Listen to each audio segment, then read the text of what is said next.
ಹನುಮ ಜಯಂತಿ ನಿಮಿತ್ತ ಜಗಜಟ್ಟಿಗಳ ಕಾಳಗ, ಖ್ಯಾತ ತಾರೆ ಅಲ್ಕಾ ಕಬೂಲ್ ನೋಡಲು ಮುಗಿಬಿದ್ದ ಜನ. ಹನುಮ ಜಯಂತಿ ಪ್ರಯುಕ್ತ ಜಂಬಗಿ ಗ್ರಾಮದಲ್ಲಿ ಹಲವು ಸಾಂಸ್ಕೃತಿಕ ಹಾಗೂ ಧಾರ್ಮಿಕ ಕಾರ್ಯಕ್ರಮಗಳನ್ನು ಆಯೋಜನೆ ಮಾಡಲಾಗಿತ್ತು.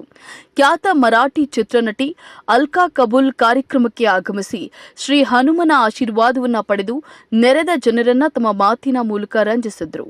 ಸುಮಾರು 21 ಅಡಿ ಎತ್ತರದ ಹನುಮನ ಮೂರ್ತಿ ಹಾಗೂ ರಾಮಾಯಣ ಕತೆ ಸಾರುವ ರಾಮ ಲಕ್ಷ್ಮಣ ಮೂರ್ತಿ ಹಾಗೂ ಸೀತಾ ಅಪಹರಣದ ಋಷಿ ವೇಷಧಾರಿ ರಾವಣನ ಸುಂದರ ಶಿಲೆ ಜನಮನ ಸೆಳೆಯುತ್ತವೆ. ಹನುಮನ ಆರಾಧಕ ಜಂಬಗಿ ಗ್ರಾಮದ ಮಾಣಿಕ ಸೂರ್ಯವಂಶಿ ಅವರು ನಿರ್ಮಿಸಿರುವ ಈ ಸುಂದರ ಮೂರ್ತಿ ಹಾಗೂ ಮಂದಿರದ ಆವರಣ ಜನರ ಮನ ತಣಿಸುತ್ತದೆ. ರಾಷ್ಟ್ರ ಮಟ್ಟದಲ್ಲಿ ಹೆಸರು ಪಡೆದಿರುವ ಕುಸ್ತಿಪಟುಗಳ ಕಾಳಗ ನೋಡಲು ಸಾವಿರಾರು ಸಂಖ್ಯೆಯಲ್ಲಿ ಜನರ ದಂಡೆ ಹರಿದು ಬಂದಿತ್ತು. ಕೇವಲ 4 ಅಡಿ 6 ಇಂಚು ಎತ್ತರದ ಹೆಸರಾಂತ ಥಾಪಾ ಪೈಲ್ವಾನ ಕುಸ್ತಿ ಕಾಳಗ ಎಲ್ಲರ ಗಮನ ಸೆಳೆಯಿತು. माणिकांना सूर्यवंशी यांनी प्रथम विदेशी पैलवान आपल्या जमगी गावच्या देशी मातीत आणल्याबद्दल पाटील फोटोग्राफी आणि सर्व गावकऱ्यांच्या वतीनं त्यांचं हार्दिक अभिनंदन.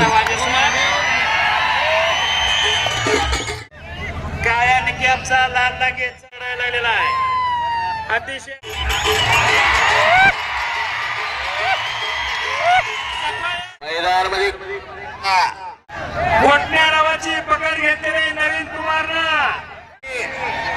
लोक बसलेली कुस्ती लावू नका ती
सराफ होते, सचिन पिळगावकर सगळे होते आणि त्यावेळी निवेदनासाठी मीच होतो आणि मी त्यावेळी थोडासा बारका होतो. थोडासा ह्या केसावरून तुम्ही ओळखला असेल.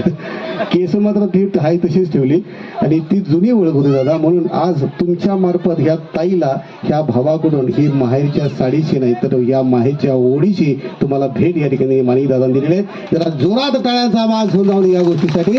आणि ताई तुम्ही या कार्यक्रमामध्ये उपस्थित राहायला आपण स्थानपन्न व्हायचं आहे. सगळ्यांना विनंती करतोय दादा तुम्हाला देखील कोटी कोटी शुभेच्छा देतोय. जय श्रीराम. मी ते यश उपभोगते आहे आणि त्याची 400-500 कोटीचा बिझनेस होतो जो फक्त महाराष्ट्रात केला गेला तो महाराष्ट्राच्या साडीने. त्यामुळे मी विजय कोणके